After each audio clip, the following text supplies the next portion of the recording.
Oh, here it is. I don't recall if you said something about a stun belt or shock shackles or something. Shock shackles. Shock collar. To that Treat him effect, like but a dog. it was inaccurate. I have asked the Sheriff's Department to provide photographic documentation of the shackles that were utilized in this case. The parties will recall the tables look a little different now because there are no table skirts on them. On all defense tables in the secure courtroom, there is a ring. It's really more looks like a rectangle.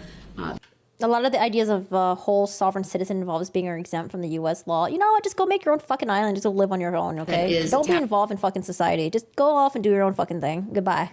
Attached to the leg of the table. Arthritis. An inmate who's in custody, but in trial, a soft restraint system is utilized, primarily so it's soft and not heard, and then it's attached to the table so that it confines the inmate to a small area with that table. Obviously, during the trial, Mr. Brooks was able to stand. His hands were free, but I felt it important to have a thorough record of the restraints that were utilized. The photographs that have been provided are on a compact disc. They will be filed as Court Exhibit 3, but they will remain under seal. I want to know what his response is to this. I'm surprised he hasn't cut her off yet and interjected. Security concerns related to how the Sheriff's Department in a good mood today. Secures inmates during a trial. That certainly is an overriding interest, overriding any public interest to see what those restraints are. Has he cried about jurisdiction yet? Oh my God, he's complained about so many fucking things. I don't know if I even remember. Jurisdiction, I think he touched a little bit about it because he talked about him being a sovereign citizen, but I don't know if this is what you're referring to. Mr. Brooks would be brought from the holding area into the courtroom. This courtroom was closed to the public, and that was really to maintain that privacy, if you will, or secrecy, if you will, regarding the restraint system. And so I believe it's important that that information not be released to the public. Dweezil. It will be available, of course, to the court and the parties. Thank you, Dweezil. Any attorney that may represent you can certainly. Thank you. I appreciate that. Otherwise, be under seal. So why would that? Thank you for the 40. On the restraint system that was utilized during this trial. I have a question to that. Okay. Why, is that a coffee or a tea? If it's a tea, I'll take it. Remaining sealed, but everything else being open to the public. I've indicated my reasons are on the record. I'm not going to restate them. So, well, I think that the public, if they're allowed to see search warrant information and things like that, then I think that they should know that it was a shock device. Why do we allow people to represent themselves if they don't have a law degree? What's the reasoning behind that? I have to look into that too. Why? On my ankle. It's such a waste of time. There was no shock device. It was a shock device. I was told it was a shock device. Mr. Brooks. And that's it was why covered up. Wait, he was told it was a shock device? They must have been fucking with him then. It was covered up by a black cloth, so the jury purposely could not see it, and so that the public cannot see it. I was told that a chair had to be placed on my side so that no one can see that I was shackled with ankle shocks. I think the public should know that. Where do they buy ankle shocks? Ankle shocks they sound very expensive. That's a good question. Ted Bundy defended himself. Did he? The jury should have known that. That's what they were. Mr. Brooks, I've made my ruling. Your characterization of... I don't know. From what I've heard, I heard Ted Bundy is a little bit more smoother, and I'm assuming probably way more smoother than this guy right here. But it should be noted. So he was probably trying to turn on the charm against, turn on his charms on maybe the judge, the jury, the prosecution, shit like that. Yeah, I don't know. I didn't watch the trial or anything. It should be noted for the record. It should be noted that I had a shock device on my ankles. That's fact. Like, I don't know. Maybe it should be like, oh, you can defend yourself if you have a law degree or something, or some sort of like lawyer background, or fuck, I don't know, man. I'm just so sorry. I don't know. I don't know why. I need to look this up. It's a fact. It is a fact. I'm the one that had them on my ankles. I inquired about what they were. Obviously, I'm going to inquire about what's being put on my body.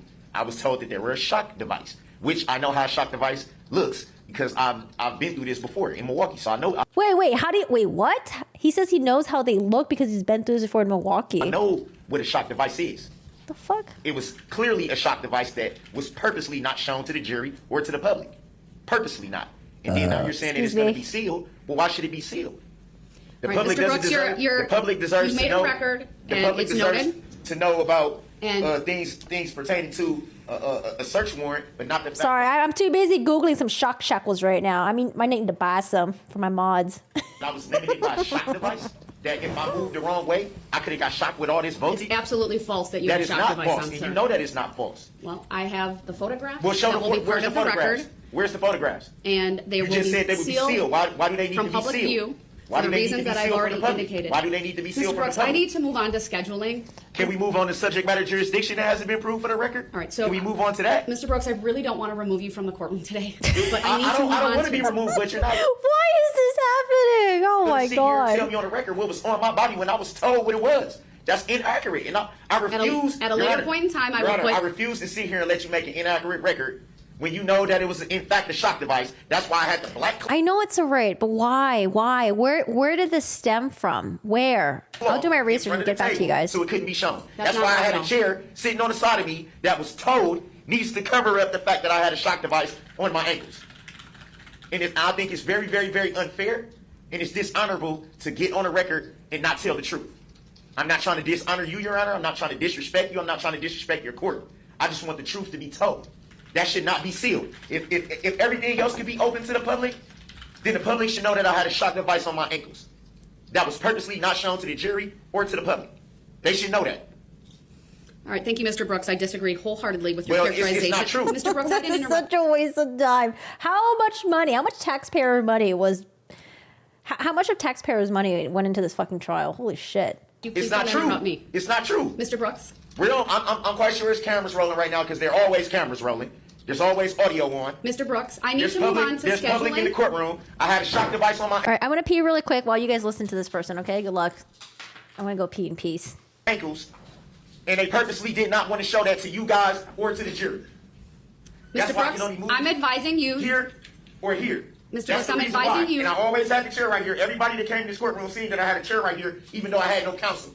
What is the reason for me to have a chair right here? Mr. Brooks, Why any did I have a further black cloth in front of the table? interruptions will result in you being removed to the other courtroom because and you're you not hold letting me in move contempt. on That's to okay. scheduling. Is it civil contempt or criminal contempt? All right, one more interruption and you will go to the other courtroom. Well, they need to know that. Stop. They need to know that. They need to know the truth. I'm going to ask the state some questions. If you interrupt when I do that, you will be removed to the other Okay, courtroom. remove me then. All right, Remove me Attorney then. It's Basie. not going to stop the fact that they need All to know right, that the shock he device is was on my interrupted. ankles. I'm sorry, everyone. We'll have to clear the courtroom. He will be removed to the other courtroom. I'll make the That's appropriate fine. Tell the findings. truth, though, Your Honor. Tell the truth. I had a shock device Captain, on my ankles. Is he still yelling? It looks like he's still yelling. The subtitles are still going.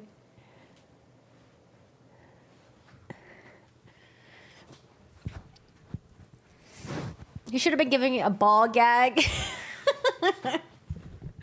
I liked how they gave him his own courtroom and they were able to mute him wherever the fuck did he want. Okay, so, oh God. Self-representation. Oh, let's learn. Why? Sixth Amendment. All right, let's learn about the Sixth Amendment. The court has held the Sixth Amendment, in addition to guaranteeing the right to retain or appointed counsel, also agrees or guarantees that a defendant has a right to represent himself. It is a right when a defendant must knowingly and intelligently, under some circumstances, the trial judge may deny the authority to exercise it, as when the defendant simply lacks the competence to make a knowing or intelligent waiver of counsel, or when his self-representation is so disruptive of orderly procedures that the judge may curtail it. Why did they not curtail? Why did they let him represent himself? Why? Why? Look. See, okay, that's because I was like thinking this guy could be as disruptive as he wants, but if he has a right to represent himself, it's gonna fucking delay everything. It's like a fucking shit show. Okay, so it is a right the defendant must adopt knowingly and intelligently. So the intelligently, goodbye, out the window, and right here too. Or when his self-representation, why is it not, highlight? Hello? No, it's not highlighting. Look, it's not highlighting. Why is it highlighting up there? What the heck? Or when his self-representation is so disruptive of orderly procedures that the judge may curtail it. The right only applies at trial. There's no constitutional right to self-representation or direct appeal from a criminal conviction. Why did they let him do this again? Why? I feel like it's nothing but a disruption. Yeah, when he had like the objection sign and they just like ignored him. Okay. Yeah, why? Okay, why can you have to write to not testify? How about that? I wish people were forced to testify, man. The Fifth Amendment in the U.S. Constitution provides no person shall be compelled in any criminal case to be a witness against himself or herself. Rah! Rah! A defendant's right to remain silent during trial. Rah! Okay, fine. I wish they were forced to get up there and be grilled and give answers. All right.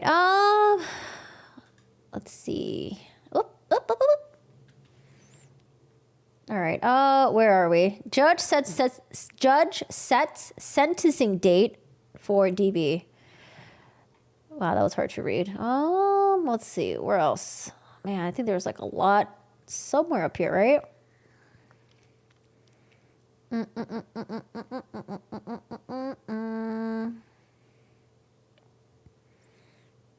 The wildest court outbursts from high-profile trials. Oh, we might have to watch this later. Save to watch later.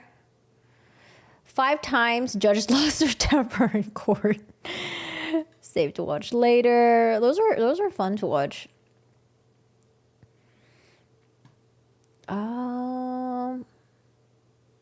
Let's see. What is this?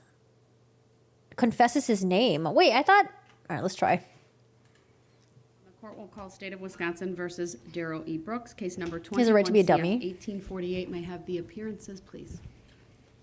Good morning, Judge Sue Apper, Leslie Basie, and Zach Witch. Did I see the Balenciaga controversy? Yeah, I was going to talk about it, but I actually lost the. I had a tab for it, but it's gone.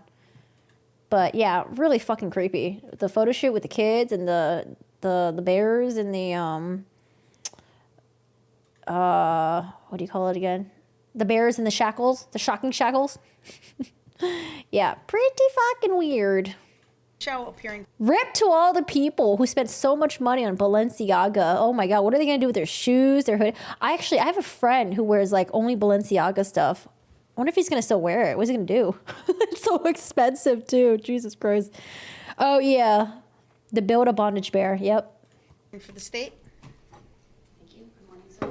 Appearance, please. Good morning, Your Honor. You speak up. My name is Darrell Brooks, Jr.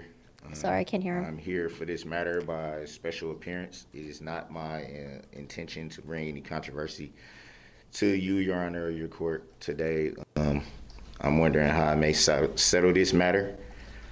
Okay, try it out. Is there anyone here in the court that can give me a rendering of the account? Please, please. Does anyone think that they were trying to groom kids? What else were they doing? Were they doing something like behind the scene or anything? Yes, believe. Yes. Your appearances noted. The court will not be responding to that last question. We are here today to start the sentencing hearing in this case. This, of course, following your conviction on all counts, following the jury trial that concluded in late October. I will acknowledge, sir, there are a number of documents you filed today. One is a motion for stay pending appeal. There are 2 ICFs that came in as well, both addressed to me. One related to court costs and fees, requesting a copy of the record at the court's expense. And then the other one also requesting a certified copy of the record, written and recorded. Bro, imagine the court stenographer having to transcribe this bullshit. Statement that you're waiving all fees and court costs, and that you would be appearing by special appearance. Balenciaga is suing the production company for $25 million for damages, throwing them under the bus. But here's the thing, though.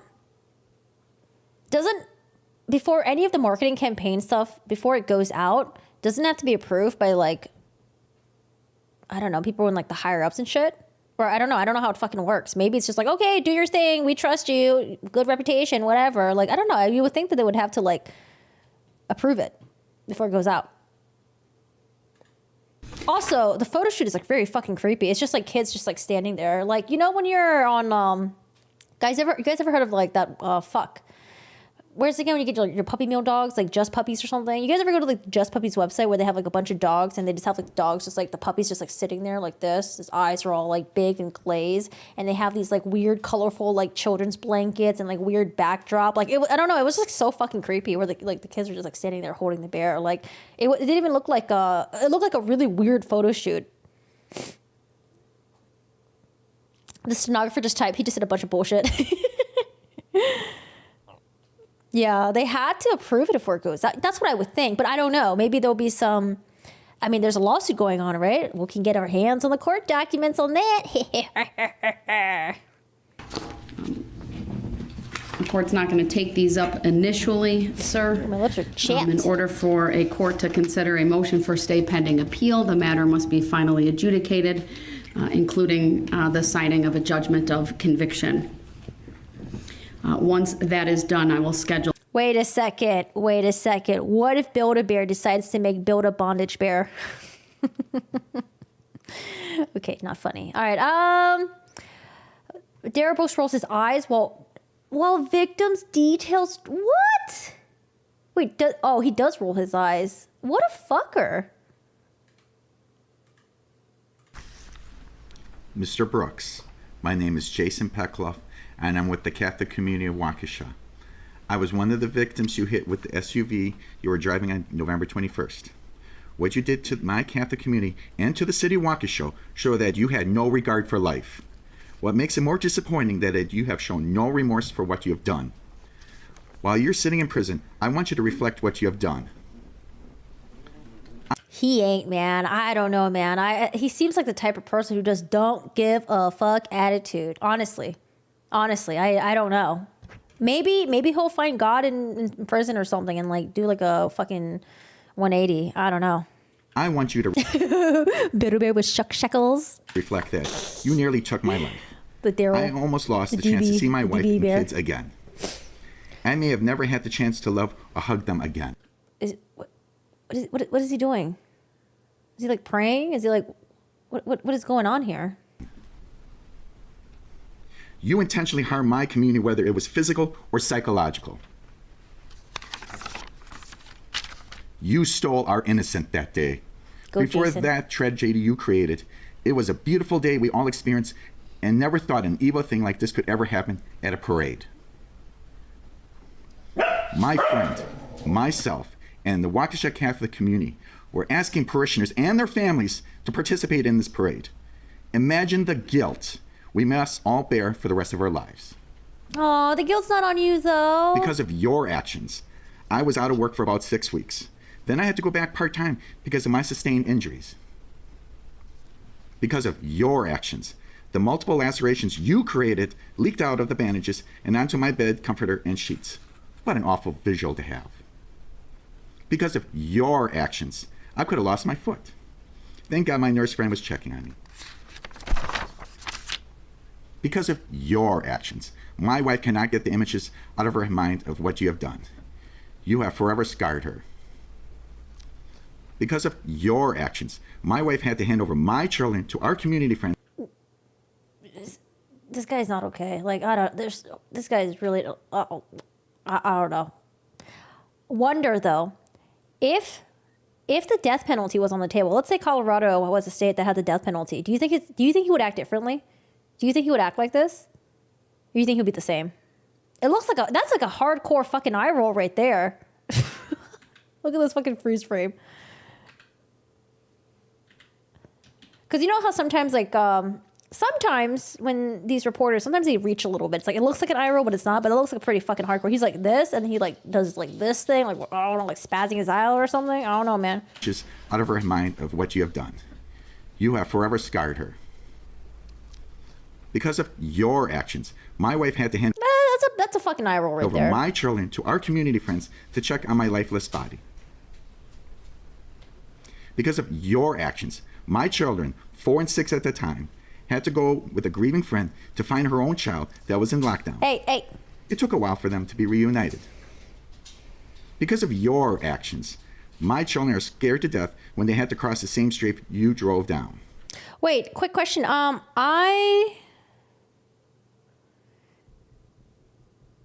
He can't get commissary? I thought everyone can get commissary. Or are you just saying that? They were bawling I and thought all inmates have a right to get commissary. Like, people give them money and they can buy whatever the fuck they want, right? begging me not to cross the street. I don't know, man. Like, I seriously just think he's just a fucking asshole. Like, just a straight up fucking asshole. Because of your actions, I need to reassure my children that it is safe at parades. Not sure they ever feel 100% safe. Because of your actions, not all people in our community are ready to go back to the parades. Again, you stole that innocent from them. Oh, they're garnishing his monetary. Because of your actions, my children are scared of sirens. He's a broken condom, useless. Because of your actions, they were scared of red SUVs every time they saw one. They cried and hid. Aww. Because of your actions, I walked into the entrance of my children's school and felt like a triage unit. I saw children on crutches and a walker. What an awful image to be burned into my memory. Because of your actions, I feel terrible. I could not help my community and the city by testifying during the trial. Your cowardly actions did this. Your actions forced my family to... They should record all the victims' like impact statements, blast it in his jail cell until he stops rolling his fucking eyes. Okay, sorry. That's like another form of torture. seek out therapy and resolve in their minds what happened. Your actions made us second guess what we did that day. What could we have done differently? During this trial, you show no remorse. It makes you look like a monster. Wait, what During the trial, opportunities? What opportunities would he have to make money? Because like you can actually like make money in prison, right? I don't know, man. Maybe he just won't end up doing shit. You show little regard and respect to the court. Because he seems like the type of person who would be that spiteful, where you know how like some people they get jobs in prison because it makes time go by faster. I feel like he would be so. I could see him as being spiteful, as like, okay, I'm not going to do this, even though it'll make my jail time serving, pass by more quicker, because I don't want the money to go to any of the victims. Like, I don't know. I could just see him doing something weird like that. It makes you look disrespectful. During the trial, you treated multiple witnesses terribly. You were trying to twist the words of our pastor, who is a man of the cloth. You made a comment to a witness you injured that he was walking fine now. It makes you a callous jerk. Despite Hello? Some people can get injured and recover. Hello? Is this guy like, what's wrong with Daryl? what you have done to my community, I forgive you. Forgiveness does not remove the need for justice. Justice must be served and you must go to prison.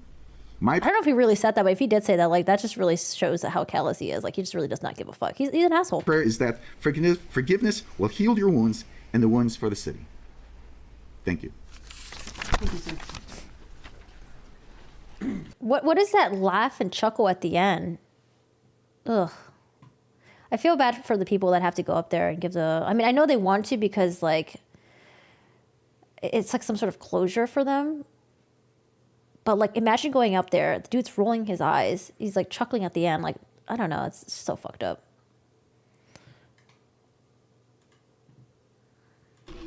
Good morning. I'm addressing the court. Is the microphone on? Yeah, it is. Okay. I'm addressing the court, but I also want to direct my comments to Daryl Brooks Jr. My name is Lori Locken. I was walking with the Catholic community of Waukesha, my church family.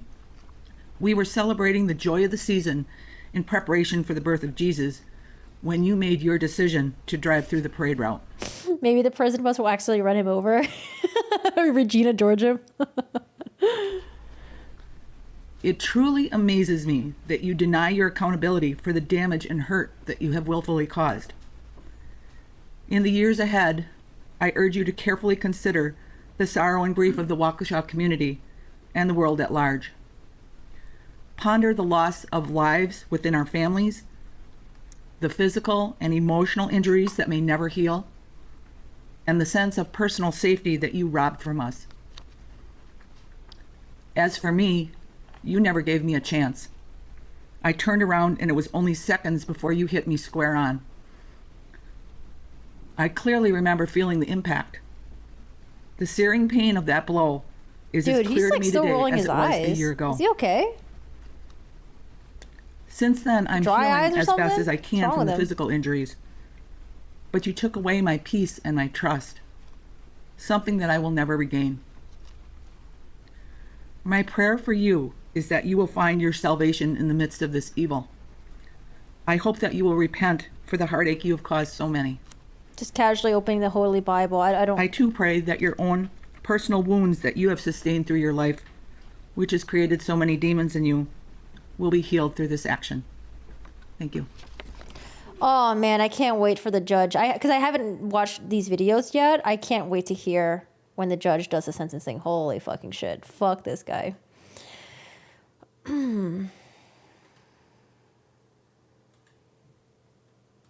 Many people and organizations stepped up to help me. Family, friends, neighbors, co-workers, first responders, Aurora, doctors, nurses. My church. Darryl Brooks is using the Bible as a prop. But here's the thing, though. If he was using the Bible as a prop, that would mean that he actually cares about his image. That means that he wouldn't be rolling his eyes and that he would look like he was actually remorseful for what he did. But, like, I don't know. He's a really weird fucking guy. It's like, I think it's the same thing, too. I think he's using the Bible as a prop, but everything else is not really... He's kind of doing the opposite of what you would expect a remorseful person would do. So it's like, what's the point? What's the Church point? family, the Catholic community of Waukesha, Knights of Columbus, AOH, United for Waukesha Community they need Fund, to Catholic exercise Charities, him. and so many strangers offered he's support and possessed. prayers. The vast It's majority like, no, of I don't want to say he's possessed because that would mean that his actions are not his own responsibility. Those actions are his responsibility. people are good. Aww, That's it. You can do Then it. there is Mr. Brooks. He is a unique individual who can have a clear conscience after running over kids like speed bumps and killing 6 people. I would suggest someone without a conscience.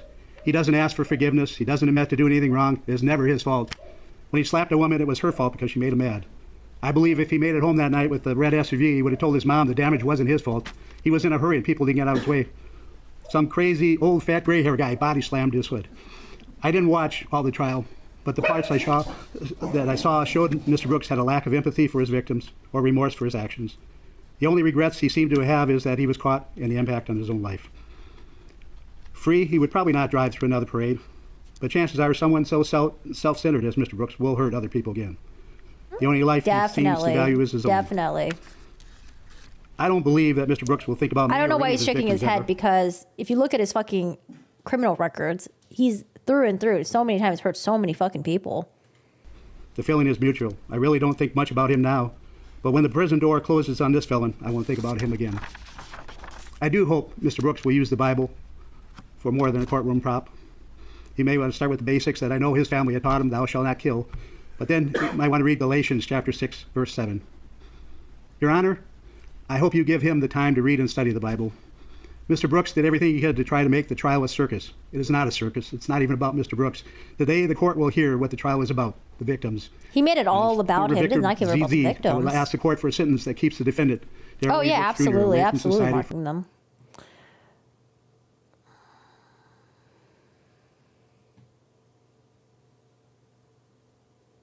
Let's see. Trying to find son. Oh my god.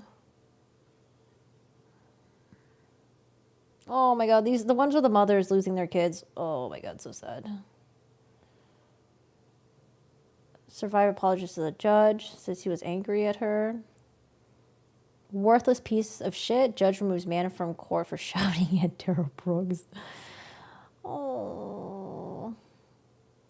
Let's listen to one of the survivors.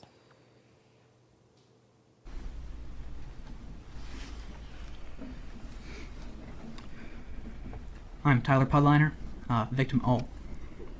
Your Honor, I appreciate the opportunity to speak today and share my impact statement with the court. It has been a long time coming, but I cannot thank the courts enough for giving not only myself, but all of us who have been affected, the opportunity to share our stories.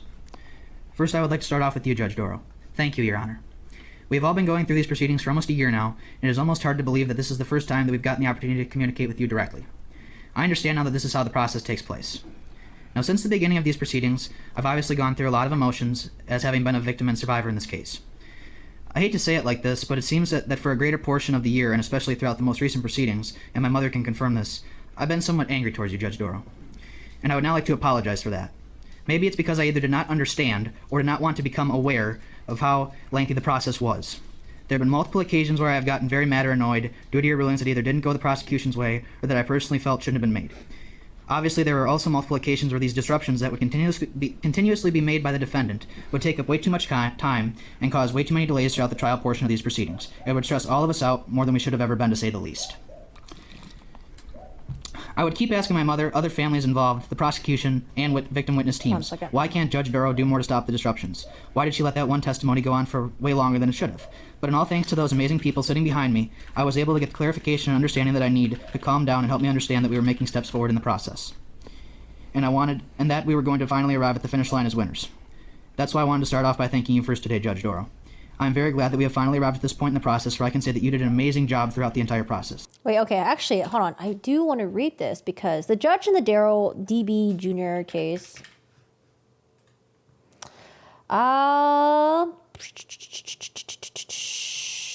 Judge Jennifer Doro found that despite suffering from personality disorder and going up against experienced prosecutors, Brooks is mentally competent. The decision leaves Brooks in an unusual position, defending himself against a score of charges, including 6 counts of intentional homicide. The trial is beginning Monday. John Gross, a professor of law at the University of Wisconsin Law School, said competency to stand trial involved your ability to understand the proceedings and also work with counsel to present your defense. However, competency to represent yourself is a higher standard because the court wants to make sure you're actually able to present a defense on your own. The court is concerned about the fairness of the proceedings and whether or not the person is able to afford a due process of law. It's a bit of a higher burden to represent yourself than to be brought on trial uncharged. Brooks has a high school equivalency diploma but did not attend college. Doro said he has a constitutional right to act as his own attorney if he's mentally competent. Doro said she reviewed evaluations for psychologists conducted of Brooks and agreed with their findings that while he has a personality disorder and is disruptive, he's intelligent and articulate enough to defend himself. She also warned him that he will have problems understanding the rules of evidence, when to object to rulings, and how to examine witnesses without any training, but she can't stand in his way. He initially pleaded not guilty by reasons of mental disease, but withdrew the plea earlier this month and filed a motion seeking to represent himself. He told Doro in court on Tuesday that his public defenders, Jeremy Perry and Anna Keys, haven't explained the nature of the charges to him.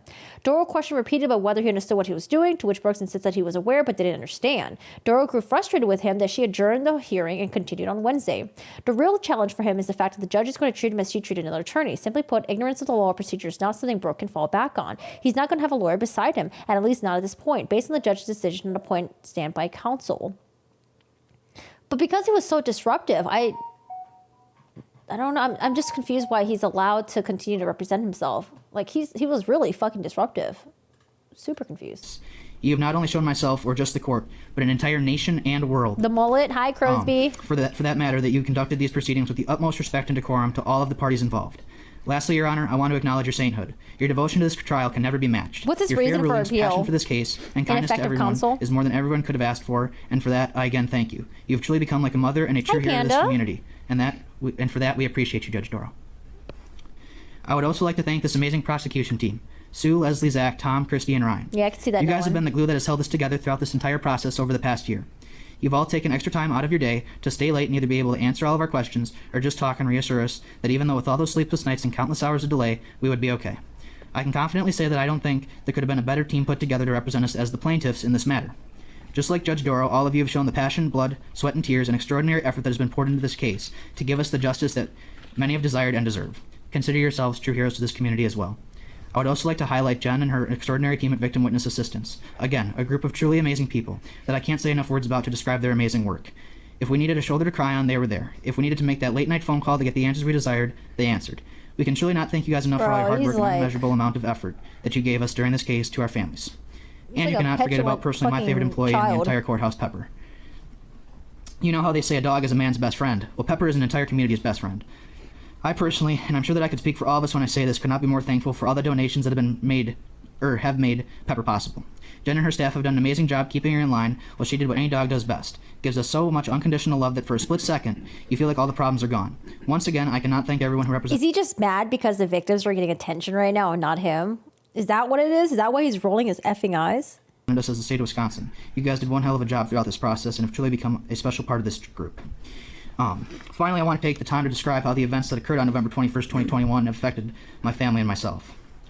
No one thinks that something like those horrendous acts committed by the defendant on 11/20/21 will ever happen to you. Christy, if you could please. I want you to look at that, Mr. Brooks. That's what you did to me that night. That's us in the ER, waiting. I remember bits and pieces, but that is what happened. If you could go on to the next slide, please, Christy. Throughout the past year, I have become very close to other families involved in this matter. All the pictures there have what kept me going. The sport of baseball and all the other families affected in that community.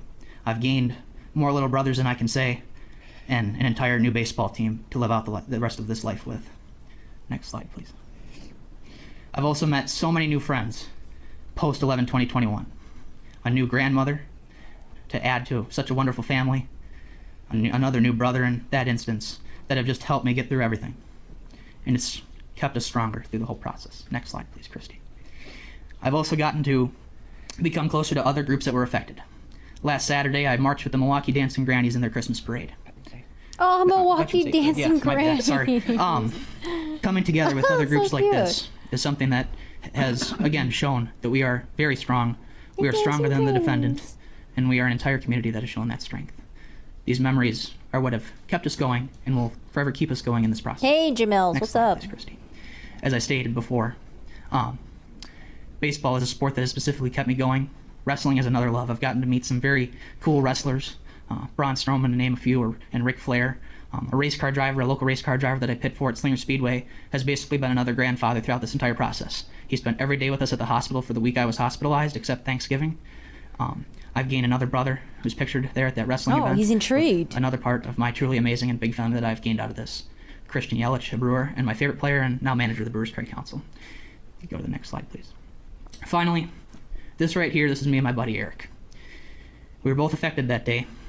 Oh, and no. we made the return within 3 months of everything happening to come back and play the sport that we love. Oh, okay, Eric's alive. I was like, We did no. not stay down. We did not cry. Didn't let it get to us. We came back stronger than ever. Yeah, we might have lost, but we played hard and truly showed this entire community that we are stronger together. And we are stronger than you.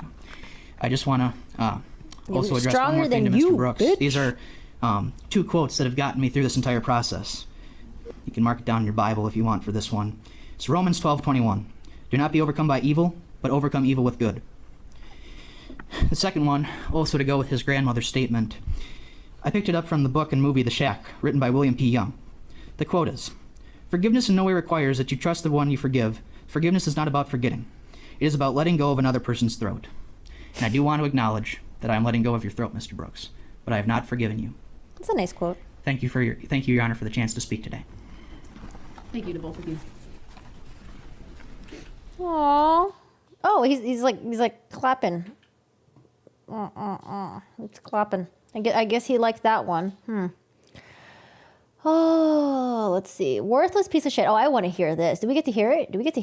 Order of the court, if I may, really quick, pertaining to the Oh, we don't get to the hear last it. speaker. I have an issue with, if it pleases the court, we can address it later, or if you want to address it now, I'm Mr. not Brooks, sure. these are sentencing remarks. I'm not going to interrupt those sentencing remarks Right here? while the remainder of these individuals give their statements. Okay, well, come on with it. Once they start, I expect you to be Come quiet. on with it, because that's what you've been waiting to do the whole time. Piece of shit. Listen up and listen what she has to say. All right. God damn. Sir, you're going to have to be removed. I'm sorry. I can't tolerate that from anyone. Mr. Brooks, my admonition. Yo, even though she's admonishing the guy right now, you know deep inside the judge felt good about that. She's like, oh, yes, yeah. Oh, sir, I'm going to have to remove you from the court. Gotta act like I'm mad here, okay? You're disrupting my court procedures here. You know what deep inside she was like, oh, God. Punishment to you is the next person's going to get up and they're going to start their statement. And Okay, if you yeah, but you interrupt- made it seem like I'm trying to purposely interrupt that, Mr. Brooks, and that's, Shut the I don't fuck think up. that that's turning fair to to do them. that. Please be quiet. Okay, yeah, I still have the First Amendment right to be heard and to speak. I still have that right. Mr. Brooks, this is a sentencing hearing. I don't The care trial what it is. You're not All going to right. continue. He is arguing You're with not- me. He Yeah, is now he thinks forced You're not to gonna leave the continue- present. Everyone you're not is to gonna clear the continue- courtroom while he's moved to the next courtroom, and I'll make the appropriate findings when I'm able to do that without So can I get a interruption. finding of fact? Can I get a I'm legal stepping finding off of the fact? bench Because I don't where agree it to a says, well, that stopper. happened. Holy shit, man. Dude, I hope the judge took a nice, long-ass vacation. Holy shit. God damn, this shit looks so fucking stressful. Whew.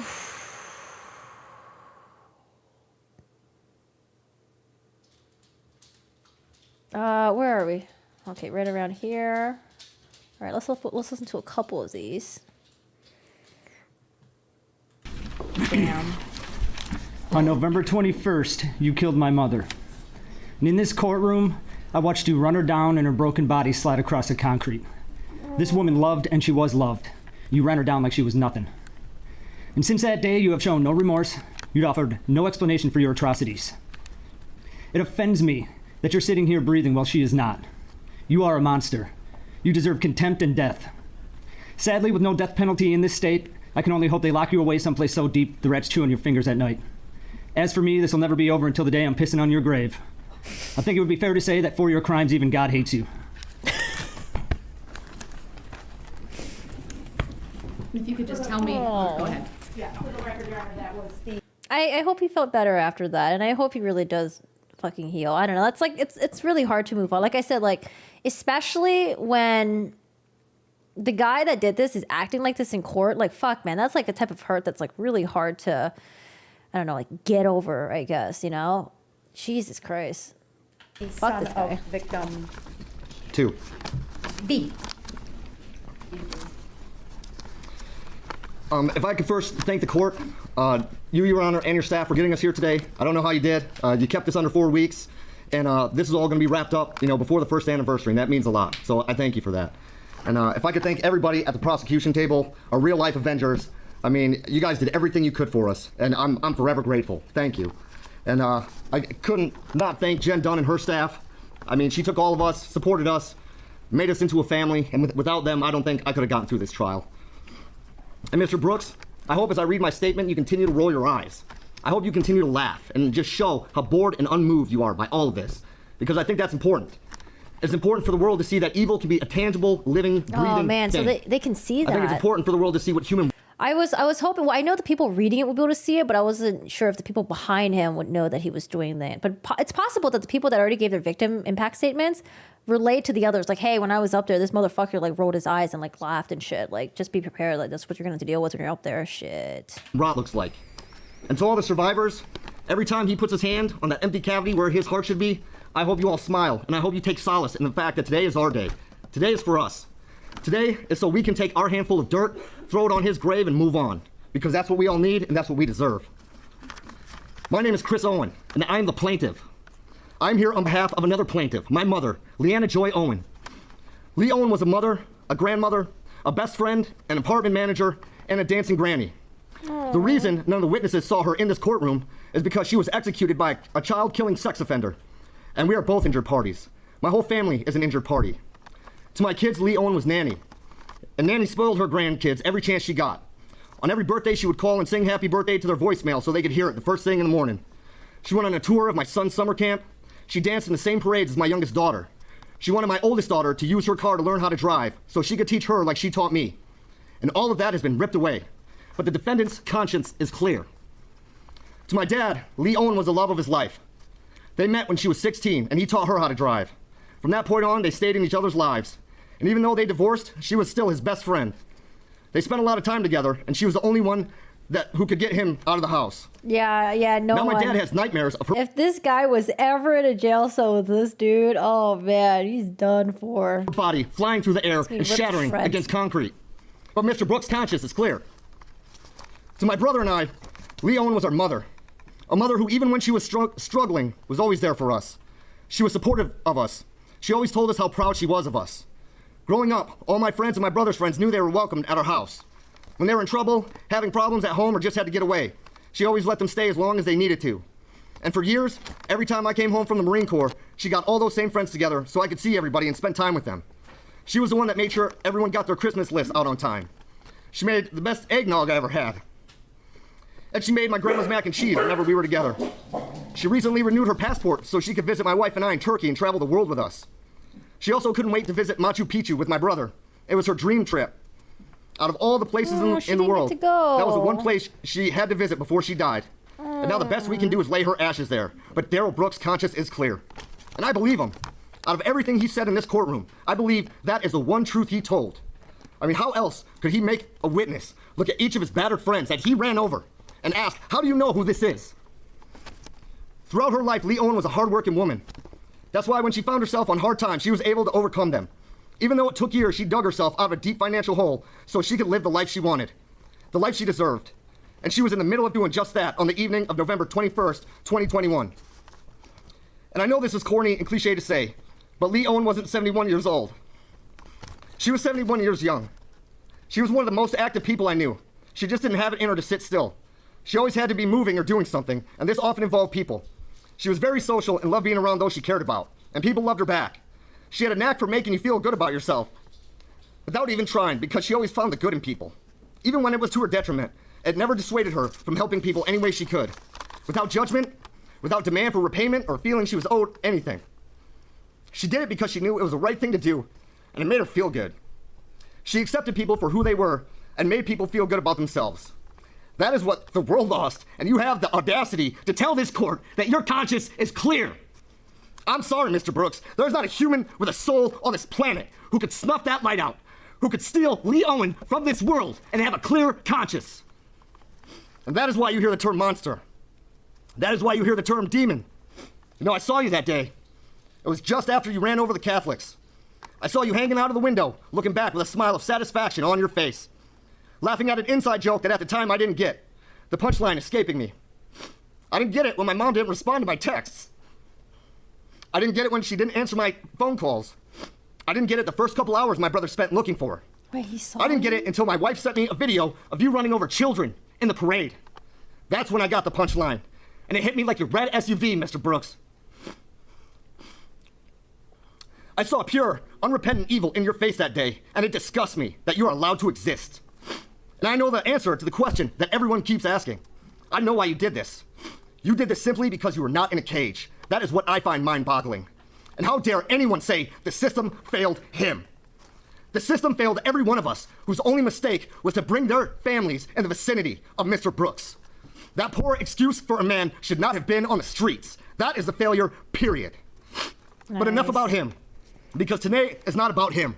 It's about us and what we lost. I lost my mom, Lee Owen. And I wasn't always a good son. I could be selfish sometimes. I could be mean. Yeah, make him listen to this. But no matter how angry or standoffish I got, she would bend over backwards for me, even when I didn't deserve it. And now I can never tell her I'm sorry. I can never tell her I should have been more grateful. I can never tell her how much I need her in my life. Yeah, shake your head. Shake your head. You know, because that is what you took from me. And there's nothing this court can do that would provide justice in my eyes. So all I ask is that you rot, and you rot slow.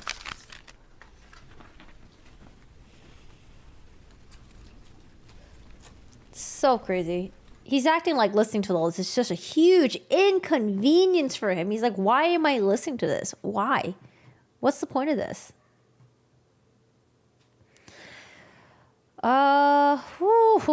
DA sue opera-list Darrell Brooks, decades-long criminal history. We actually went over that, so we won't watch this one here. I'm not going to sit here and be disrespected. Who said this? The DA? I think he was able to do it. I just don't think he wanted to. I just think this is all part of his charade. This referring to himself in the third person, trying to distract him or detract himself, I should say, from the events, taking absolutely no responsibility. It's the act of a narcissistic coward. Those words have been used here today, and nothing could be further from the truth. He is a coward. He ran like a scared little chicken from this parade, trying to slither away in the dark of night, but only to stop long enough. Trying to use other people's phone to call a fucking Uber, like call his mom to call an Uber for him. God, what a fucking loser. And try and take advantage of good citizens that would help him. He calls and lies to his mom, right? He was. Get me an Uber. I can't get into it. He lies to the officers repeatedly. We saw the time of his arrest. We heard the testimony from Daniel Ryder, a good man with good intentions and a good heart, who took this murderer into his home and held him there long enough for the police to come and take him away without any knowledge whatsoever of what had gone on. He takes advantage of everyone. He's extremely manipulative. He absolutely thinks he's in control of everything, when in fact, as he sits here in custody, he's in control of nothing. Literally just a except for his man own child. behavior. Mr. Brooks, be quiet. Except I'm for not his... going to sit here and be disrespected. Mr. Brooks, be quiet. I'm not going to sit here and be disrespected. These are sentencing arguments, and they can make them. So I could do the same thing? Mr. Brooks, There's nothing disrespectful. They're doing it in Yes, a it is. respectful Okay, way. call me out of my name again. Go ahead, Attorney Hopper. Judge, these are the facts. Ooh, that got to him. Let's go. You heard from so got many of these triggered from parents that. and so many of the people that were there of that fight or flight, right? That kicked in.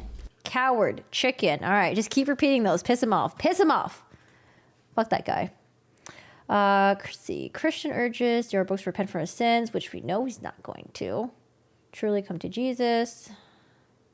Who is this? Oh, sorry, this is a different trial. Not involved.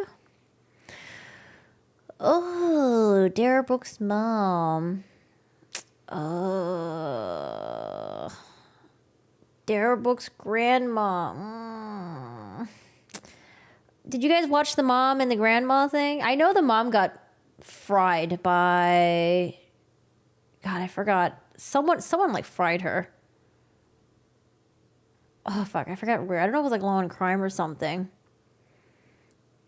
Dara Brooks finally apologizes. Does he apologize? Clarify statement about clearing his conscience. Tells a sob story about upbringing at sentencing.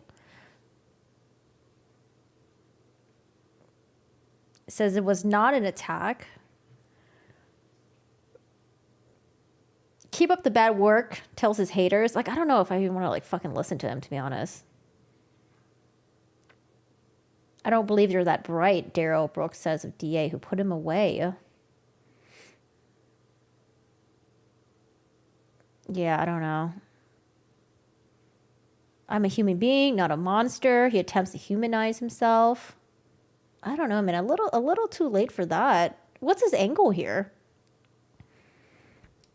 The grandmother basically gave a commercial for herself. Feel for his family must be hard to accept your blood is a monster.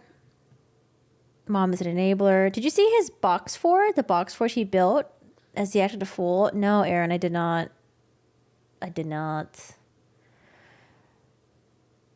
Oh, okay, because you said mom delivers a mental illness awareness. Okay, let's listen to it.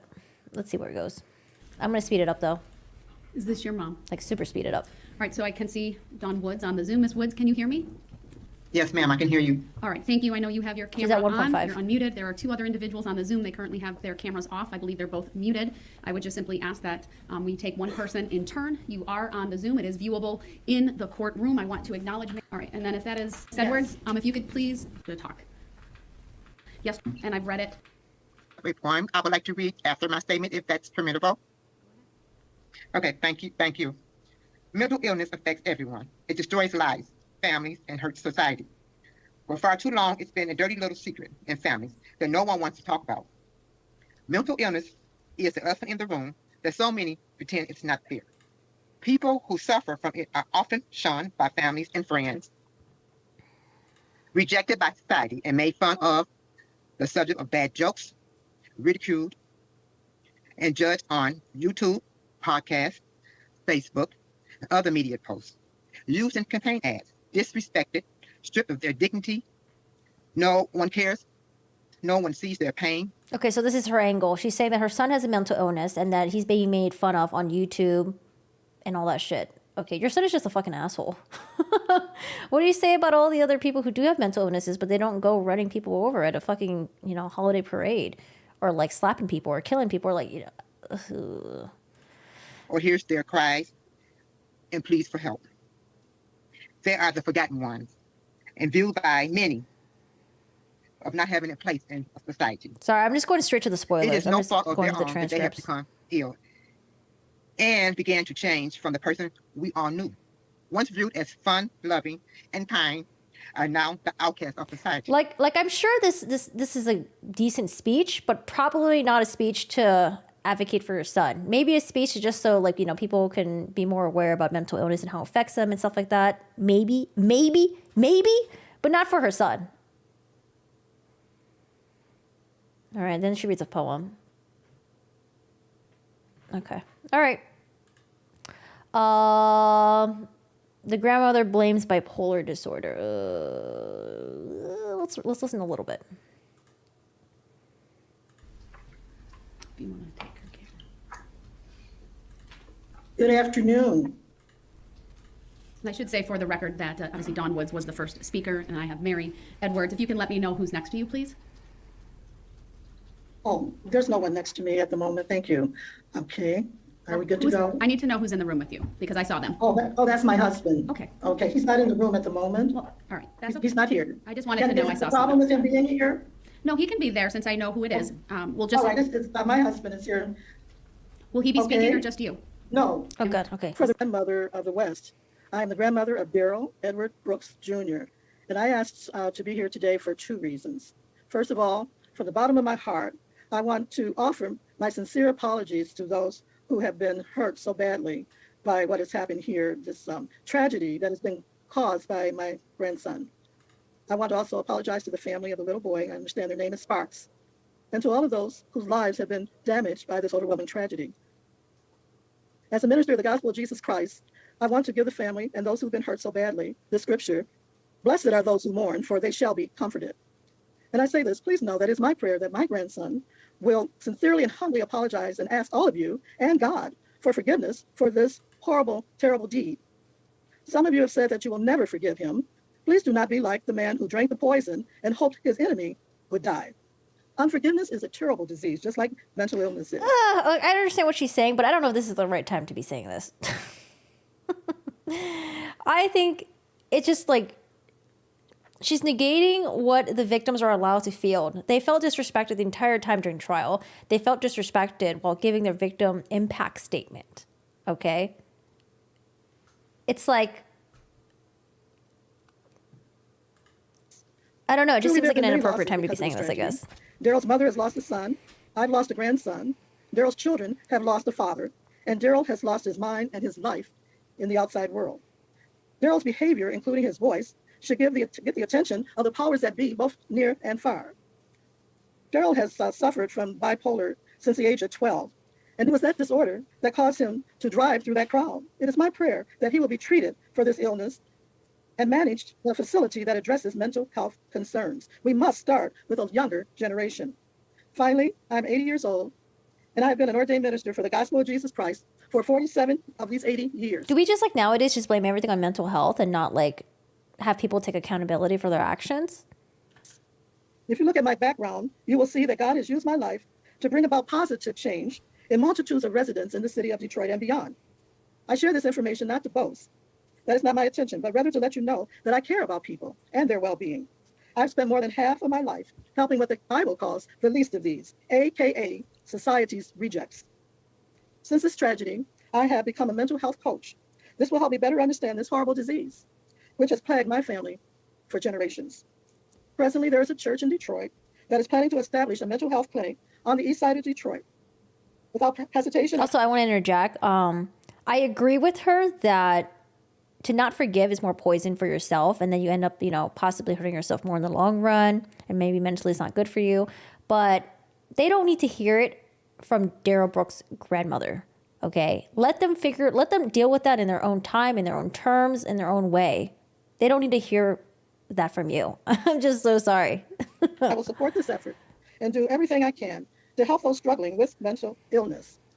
Before I close, I just want to share with you some facts with regard to mental illness. And I got this from the government's mental health website. There's a myth that said mental health problems don't affect me. Many people don't feel like it affects them. That's a myth. It affects everyone. It's a common problem. Hey, Richard. In 2020, and listen to this, 1 in 5 American adults experience a mental health issue. 1 in 6 young people experience a major depression episode. 1 in 20 Americans live with a serious mental illness, such as schizophrenia, bipolar disease, or major depression. Suicide is a leading cause of death in the United States. In fact, it was the second leading cause of death for people ages 10 to 24. It accounted for the loss of more than 45,979 Americans in 2020. That's nearly double the number of lives lost to homicide. As a result of this great tragedy, I'm dedicated to living the next chapter of my life with a mental health awareness campaign. Okay, all right. I gave her a chance. We listened to a little bit. Next.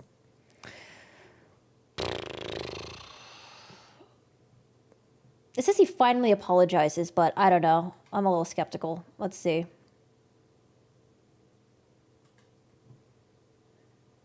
I'm not going to watch too much of his fucking monologue.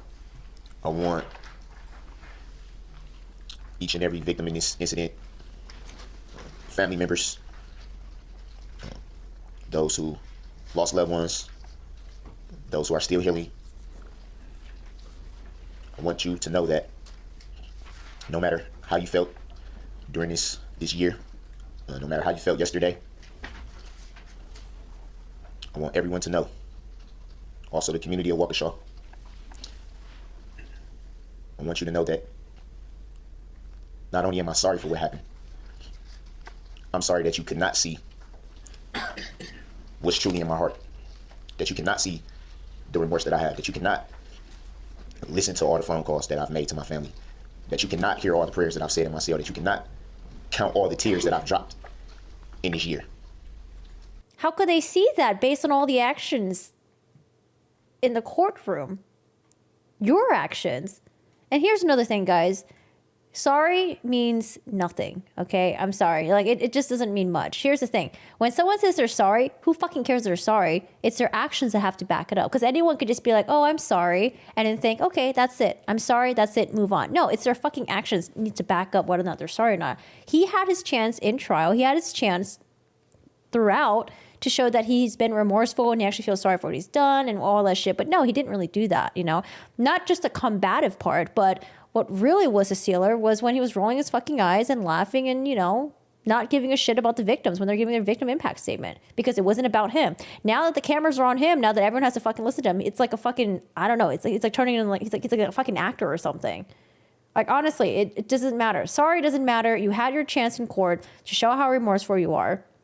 People don't have access to your phone calls. People don't have insight or access into your fucking brain, into your fucking heart or whatever. Like, we don't have access to any of that shit. But what you could have done, at least what you could have done was at least show remorsefulness in the courtroom. And you didn't do that. This is just bullshit. Who cares? Who cares? Your actions don't back up what you're saying. The truth is hard a lot of times. I'm not... Like, I'm all about forgiveness. I'm all about giving people chances and stuff. But like this guy, I don't know. It wasn't just 1, 2, 3 actions, right? It wasn't just like a couple bouts of like outbursts. It was a fuck ton. A fuck ton. Very old by age standards, but I've been alive long enough to understand that a lot of people We went to the spoilers. Are comfortable with hearing what they want to hear, being told what they want to be told. And it's not really an apology because he's still kind of blaming it on other people. Sorry, I'm going to tear this apart, but it says, I'm sorry that you could not ... That's not an apology. I'm sorry that you could not see what was truly in my heart. I'm sorry that you cannot see the remorse that I have, that you cannot listen to the phone calls. Literally, this is like, I don't like using the word victim blaming, but this is victim blaming right here. I'm sorry that you couldn't do this. I'm sorry that you couldn't do that. Well, you didn't show it. Count all the tears that I've dropped in this year. I don't think he cried for the victims, so he probably cried for himself. The truth is hard a lot of times. A box for it? I'm not very old. Let me see. By age standards, but I've been alive long enough to understand that it's with him. A lot of people are comfortable with hearing what they want to hear, being told what they want to be told, and being okay with that. It's easy to accept what's on the surface. It's easy to accept what's being put out there. It's harder to pull back the veil. It's harder to. Why is he hiding from the camera? Look deeper than the surface.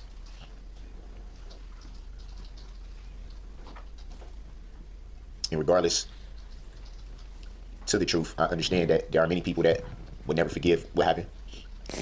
I have to be okay with that. And I hold no ill will towards them for that. I have to be okay with the fact that people will be angry. Some for a long time, some forever. I think it was clear with respects to how I'm viewed. I would not respond to those comments in anger either.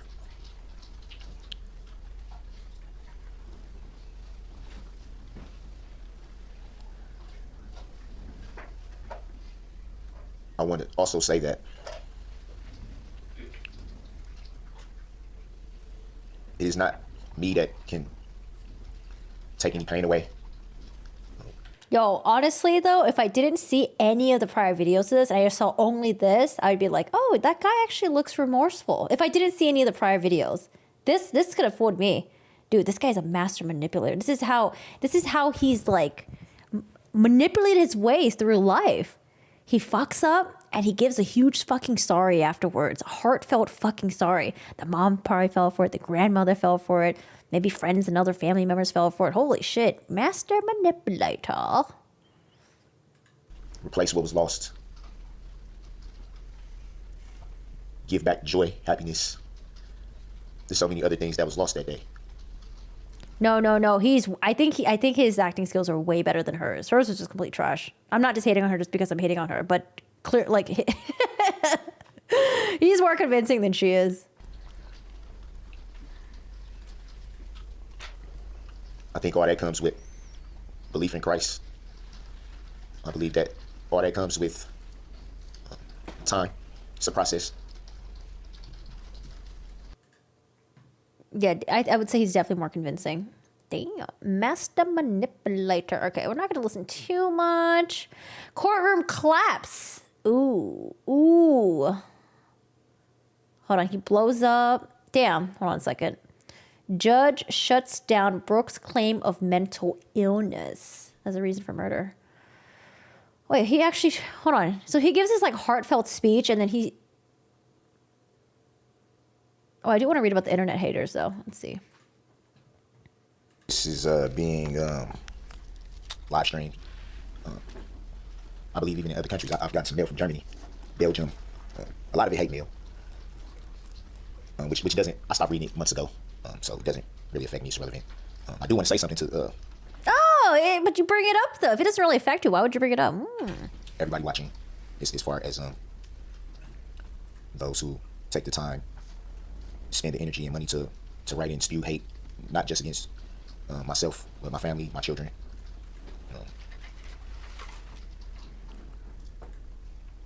I have no value in anything that you say. It doesn't bother me. It doesn't affect me. Keep up the bad work. I mean, it obviously does affect you if you're bringing it up, right? Am I right? No. To everyone else, the people that have sent letters of support, thank you for that, because it's not an easy thing. You guys. To show love and Y'all support going to someone hard. who's the most hated man on the planet at this point right now in time. Oh, it's not please. easy. It takes a lot of courage to do that. I thank you for that. My family thanks you for that. Is he patting himself on the back? What the fuck?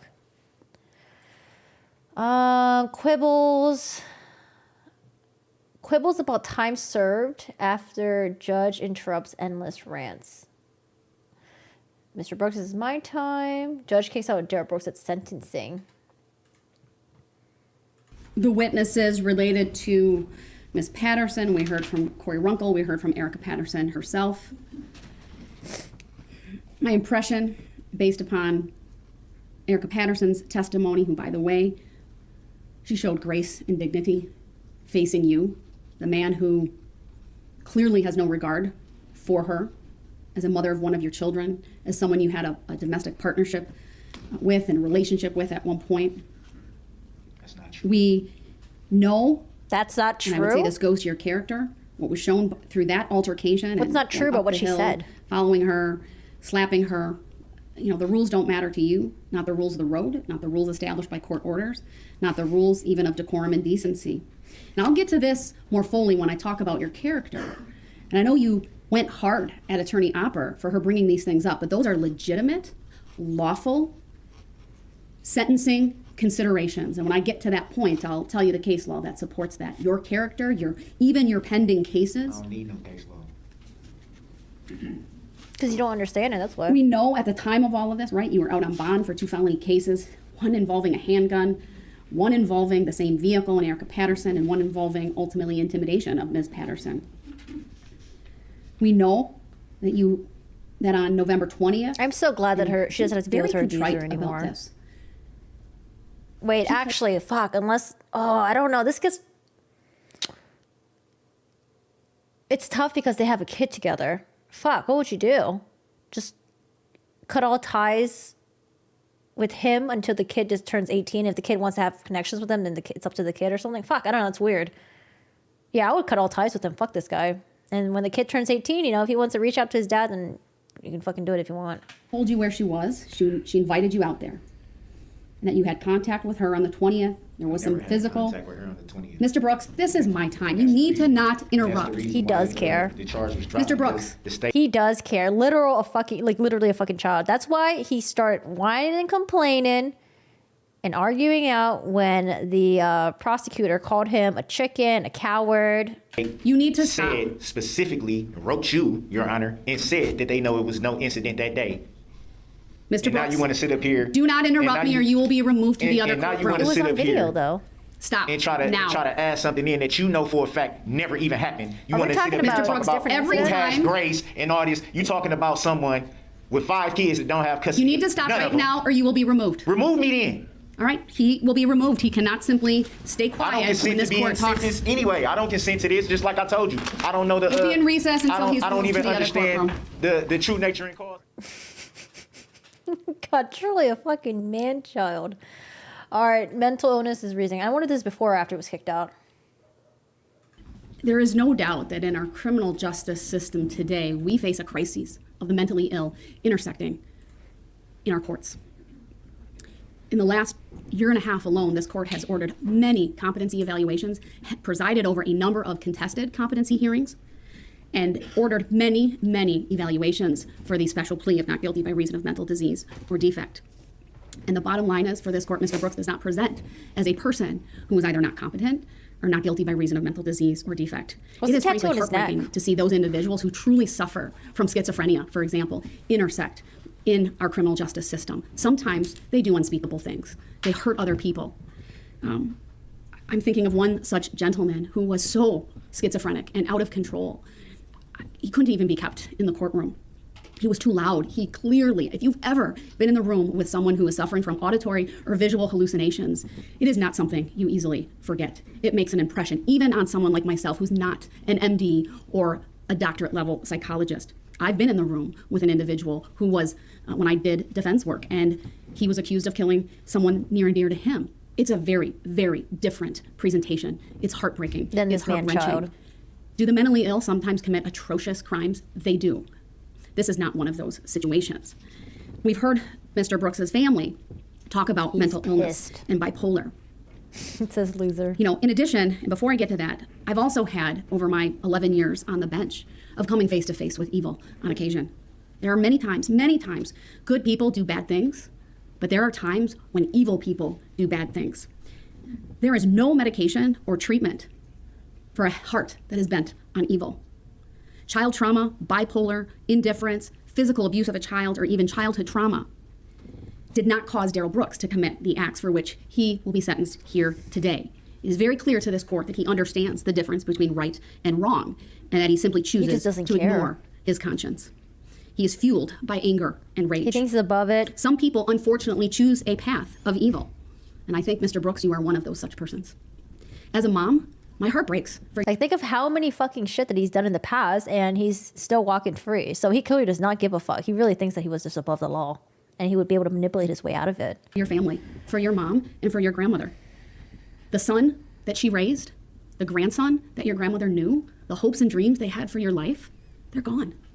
And I think it's perhaps far easier for them to blame a mental illness than to perhaps come to grips with their son did very, very bad things. Due to very bad I'm so glad the judge called it out. One of the things ultimately that will happen when you are in prison, sir, is that the Department of Corrections, they are statutorily responsible for your care and your well-being, including your mental health. I do not have any authority to dictate to them where you go or how they treat you. That is far different than when there is support for a plea of not guilty by reason of mental disease or defect, because then the court has available what is called treatment facilities. I know, right, Rain? Commitment to such. Where are the eye rolls? Facilities. That is something that is simply not on the table. And again, 4 evaluations, not even my own assessment, but 4 evaluations from licensed professionals say otherwise, even in the face of your family saying that, and even in the face of you claiming that. I'm not even here to say that some of those things can't coexist and that you might not have some of your own mental health issues, whether it be bipolar, childhood trauma, or things of that nature. But the bottom line is none of that caused you to do what you did on November 21 of 2021. I want to next turn to the trial in this case. I think it's important that the sentence here today focuses on your conduct on November 21 of 2021 and the moments leading up to that tragic and fateful decision of yours to drive through the Waukesha Christmas parade, and of course the moments after. Oh yeah, I wanted to watch this. She's gonna run for Wisconsin Supreme Court. Interesting. Fuck. How do we get the rest of that for speech? Wait, is it? It's 3 hours long. Daryl Brooks blows up again. Oh wait, here's some parts of it. Judge shuts down the mental illness claim.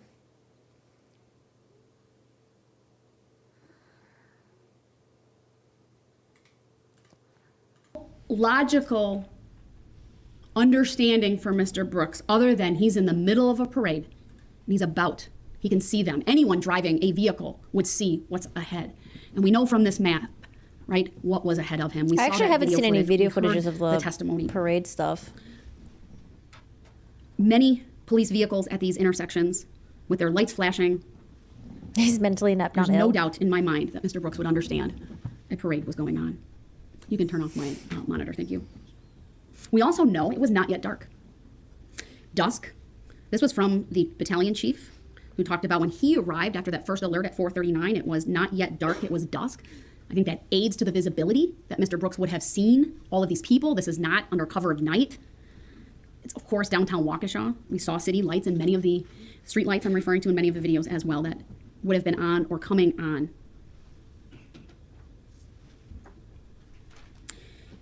We know just past Barstow, he strikes his first victim, Nicole White.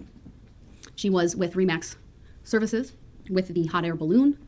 If anyone's seen that, we saw it in the video, that is unmistakable what that is. That would get anyone's attention. If this was a mistake, if he was lost, this was his very first opportunity to stop and do the right thing after causing injury to a person. But he didn't. He did not stop. And then, of course, wait, is this Waukesha South Band? Oh, did they have to remove him from the courtroom? It's hard not to think about what I watched and not have this reaction. Those were images that frankly kept me up at night, that I saw over and over and over. For their band director, she is a hero to me, to get up on the stand, to talk about, and that was Sarah Waymeyer Arparicio, to identify each one of her students. Talk about their formation, talk about what she saw. So strong for all of you.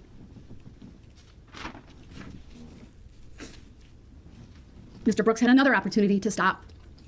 This wasn't one isolated person that he could claim, I didn't know I struck someone. This was driving over people. What Kyle Jewell described as the SUV went over people like they were big old speed bumps. I know the Green children were injured around there. Thankfully, their physical injuries were minor, and I know I could probably spend a long time talking about the injuries of the band members, and I'm not gonna go through that. They were significant. It was horrific. Thankfully, none of them were killed. And then, of course, moving on to Burst Logistics. Between the band and the Blazers, that is where Kelly Graybow and her 10-year-old daughter, Adelia, were in that adorable Cindy Lou Who costume. And what struck me, and Kelly referenced this in her statement yesterday, was seeing the tires go past her head after she was hit. Jesus. Adelia had major injuries as well. And then, of course, the footage from the Waukesha Blazers. And Jeff Rogers talked both at the trial, he testified, and he gave a statement yesterday about, again, having to come into this courtroom, talk about all of those who were with him, who were injured, and of course, Lil Jackson Sparks. Another video that, frankly, is very difficult to watch and hard to unsee.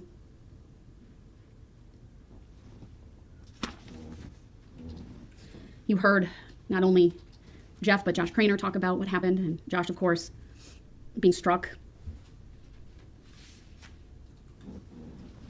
And then the extreme dance group. I think it's fair that I didn't fully understand the extent of their injuries until hearing from many of the victims yesterday. I now understand why one of the girls called her aunt and said, my entire team is dead, because that's what it looked like. It was horrific. And to think of those two brave young ladies who got up during this trial to testify about what they saw, what they did, Jamie and Alyssa, your dancers are proud of you, and because of you, justice has been served. We heard from others, spectators, Deborah Ramirez, regarding herself and her son, that the vehicle was accelerating, not stopping. A moment that sticks out to me was really Mr. Brooks trying to chastise her for not seeking medical attention right away. Her response was perfect. She waited due to the number of injured and all the blood she saw. Understandable. Not something to be chastised for. And then moving on, and again, I know I'm not mentioning everybody. These are just some of the highlights that, and I should call them lowlights, not highlights, but some of the testimony and evidence that really, really impacted the court. All right, blows up again. Mr. Brooks, the only way I will honor that request is if you specifically waive your right to do so. Without that, that's not a convenience for you over there. You go over there when you frankly demand removal under Illinois versus Allen. I didn't demand anything. No, your conduct did. So My you can conduct sit. didn't demand anything either. All right, Mr. Brooks, please sit down. You keep And I'm changing going to the continue with my kicked sentencing out. remarks. You keep Yeah, changing not the jurisdiction. surprised. Jurisdiction, subject matter jurisdiction that has yet to be proven on the record. In Mr. that Brooks, court and in this one. please sit down. I would like to go back to the other court. It's not a courtesy to you. If you'd like to specifically waive your right to be physically present, then I will entertain that. Otherwise, you need to sit down. I never waived the right to not be present. That's I because had you forfeited your right I to be didn't present by forfeit anything, conduct. Your You're Honor. now back in this courtroom. Your Honor, I wrote 3. I did what you asked me to do. You never said- once pledged to me, sir, that No. you would not interrupt. And you're demonstrating by being here that you continue to interrupt. Man, I ain't trying to hear all that because at the end of the day, I did what you asked me to do. You told the bailiff to tell me. Mr. Brooks, this is not a debate. You told the bailiff to tell It's me not that a I had debate. to You write. asked to come over here, and I honored that. Well, I and I brought you exercised my back. right 3 Talk times. over him. I shouldn't have had to do it 3 times. None of those opportunities that you wrote to me said, I pledge to not interrupt. I never had to do that before. You've never required that before. That is actually not true, sir. You've never required that before. Every single time that I've been brought over there, after some time, sometimes very short, sometimes an Mr. extended Brooks, period of time. you are just simply trying to delay the inevitable. Please sit I down. don't care about the inevitable. It was I need already to written get from day through one what was this going to happen. It doesn't make me lose any sleep about that. I know I'm okay. I'm okay with everything. Then please sit down. I just want to be treated fairly, which I have not been. Please sit down. And then Your Honor, always make it seem this is like not you a always debate. make it Guy seem right like here. it's some type of aim, and it's not. Please sit down. We're talking about constitutional rights. You just told me, or you told the bailiff to tell me that I had to exercise a right that I should already have. I did that. Not once, not twice, 3 times. And it still wasn't honored. And then I raised this sign. I'm waving this for like 20 minutes saying I want to come back. That's why he was waving it. Good Lord. I'm doing this. You're Hey, here now. Can I come back? Can I come back? Can I So come sit back? down. It wasn't honored. And then So I I said, can okay, finish. I'll write this and I'll see if Your Honor can see it on the screen. The objection He sign knows he's saying being live I streamed. He's exercise trying my to right get to be he's trying to get as much camera time as he can, bro. Stop for a Now I minute. have the order of the court. I'll explain it, but you have to stop so I can explain it. Your Honor, I did what you asked me to do. Actually not. Yes. Let me explain And if you would like. If I didn't, Your Honor, if I did not do what you asked me to do, then why was I allowed to come back if I did not do what you asked me to do? Because I'm frankly going to a very distinct portion of this hearing where I am going to impose sentence. Okay, that doesn't answer the question. Matters. That doesn't answer the question. Please sit down and I will explain and Your Honor, remain quiet with all without due- interrupting me. With all due respect. That doesn't mean you're respecting me, so please sit down. With all due respect, you told the bailiff when I first said, because every time that I've been brought over there in the past. I think it's so funny when people say with all due respect while being disrespectful at the same fucking time. Saying I'm sorry, saying with all due respect doesn't mean shit, okay? Let the actions show it. You always stated. I don't need a history you lesson always of what stated I've done. that when I exercise my right to be Check present. Untrue. You've Untrue. always said, Untrue. we have the record. We have the record. The cop's face the entire time just like, you gonna get it later. We can dig into the record. Mr. Brooks? I know what the requirement was of me going over there. You've always stated on the record that when I exercise my right to be present, you will bring me back if I will follow the rules of decorum. That's your exact words, which you said every time. Which you're demonstrating right now that you have absolutely no ability to do. With all due respect, I've never had to go through any type of certain words that needed to be said or stressed or anything like that before. I've always done it the way that you've asked me to do it. No different than today when I told the bailiff I would like to be present. You told the bailiff if he wants to be present, he has to put it in writing. And pledge to me that he will not interrupt me. I put it in writing. Without a pledge. So why am I here? because I'm going to move on to another phase of this hearing, and I thought it important that you be here in person. So I was here. But you didn't reclaim your right to be back here. Then why am I here am then, Your Honor? allowing it to happen. And I respect that you're allowing it, but still, it doesn't answer the question, though, Your Honor. It does not answer the question. Mr. Brooks. Your Honor, as a public servant, I have the right to ask questions of Your Honor. I'm going to ask you one more time, and if you refuse to sit down, then you are in direct disobedience of a court order. Sit down. Listen, when you're dealing with a narcissist, if you answer their questions, they'll always move on to the next point and find something to get you on. There's no way to please a narcissist unless you just completely acquiesce to them. Move on. Let's go. And be quiet so I can make the appropriate record. Can you tell me what the court Right, order he's is? not going to obey. He's now forfeited his right to be present. Obey. He will go into the other I didn't say I wasn't going to obey. We'll be in I just recess asked what is until the he's order. there. I just asked what is the order. I didn't say. We're still fucking arguing. Oh God, are we at the? Okay, we're almost there. Judge. Okay, we're almost there. Are we there? Okay, I think this is the sentencing. Oh God, guys, it's almost over. We're almost there. There's a light at the end of the tunnel. This is a case that falls squarely on the need to protect the community. I referenced this earlier. There's really three primary reasons for the sentences I will impose here today. One is punishment. One is to protect the community. The rules of and the other court. is to I saw provide that justice too. and closure to the victims. Because under that category of need to protect, the court does get to consider the impact of these crimes on the victims.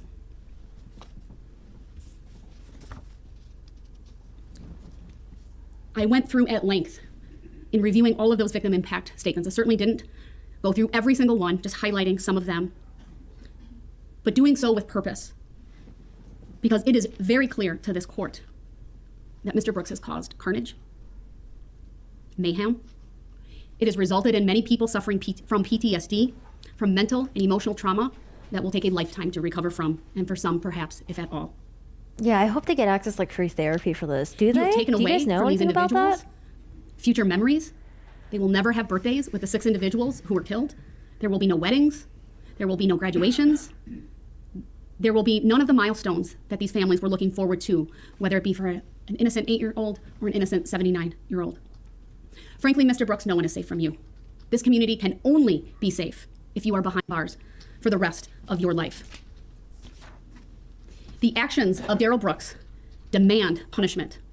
The community is not safe from your violent and criminal conduct unless you are in custody. You left a path of destruction, chaos, death, injury, confusion, and panic as you drove 7 or so blocks through the Christmas parade, never once stopping or seemingly caring about the wake of carnage that you left. 4 of those blocks were turned into a scene that frankly is no different than a war zone. On counts 1 through 6, this court is imposing a life sentence without the possibility or eligibility for extended supervision consecutive to one another. 1 life sentence for Virginia Sorensen. 1 life sentence for Leanna Owen. 1 life sentence for Tamara Durand. 1 life sentence for Jane Kulik. 1 life sentence for Bill Huspel. And 1 life sentence for Jackson Sparks. I've considered the enhancer and the additional 5 years that I could impose, but I don't need to really order that because I've not made him eligible for extended supervision, and it would only be to increase his time on initial confinement.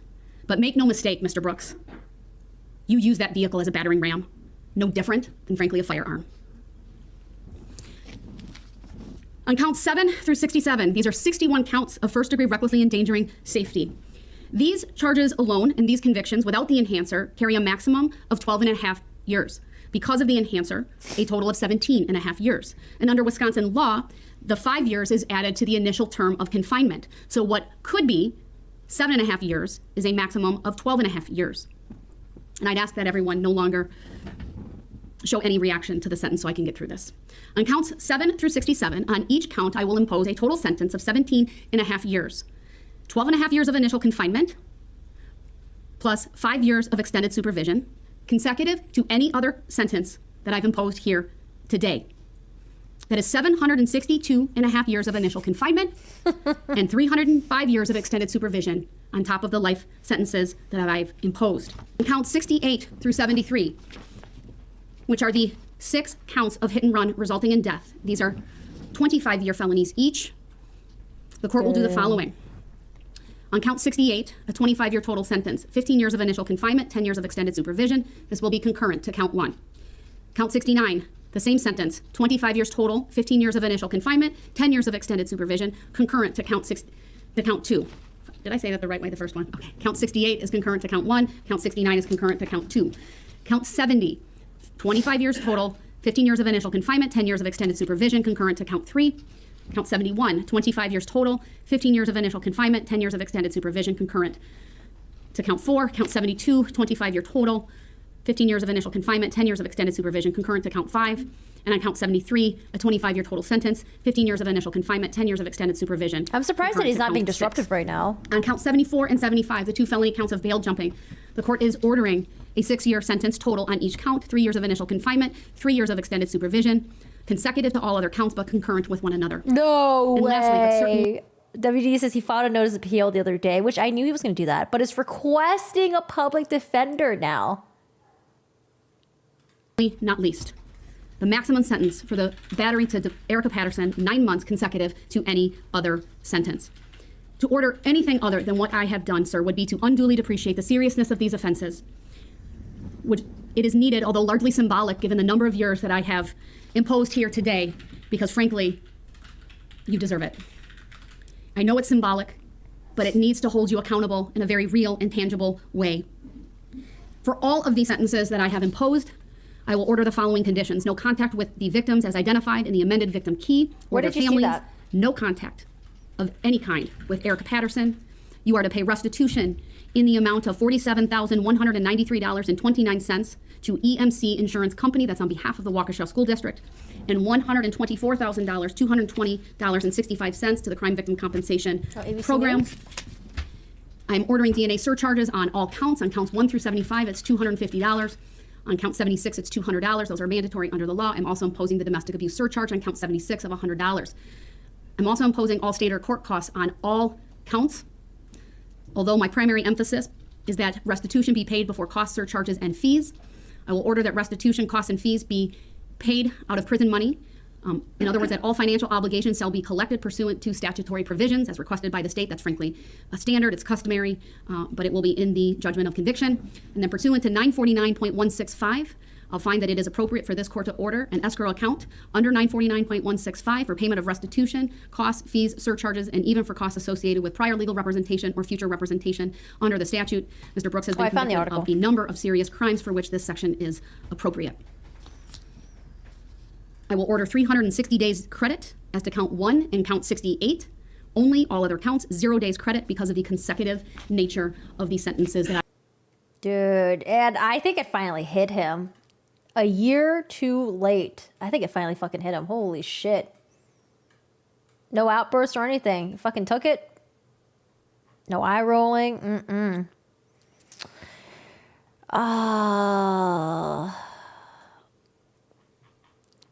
Let's see. Seeking to appeal his conviction, was found guilty in the attack, sentenced to life in prison without possibility of parole. He received a life sentence for each of the 6 counts of first-degree intentional homicide to be served consecutively, along with hundreds of hours of confinement for dozens of other criminal charges. Brooks, 40, filed a handwritten notice on intent on Tuesday to seek post-conviction relief in Waukesha County. He said, "It is not my intention to bring any controversy before the court, but it is my intention to have this post-conviction relief matter reviewed and heard as quickly as possible, as there are clear issues of law and legal facts in this matter." Additionally, Brooks made a request to have assistance from the public defender's office.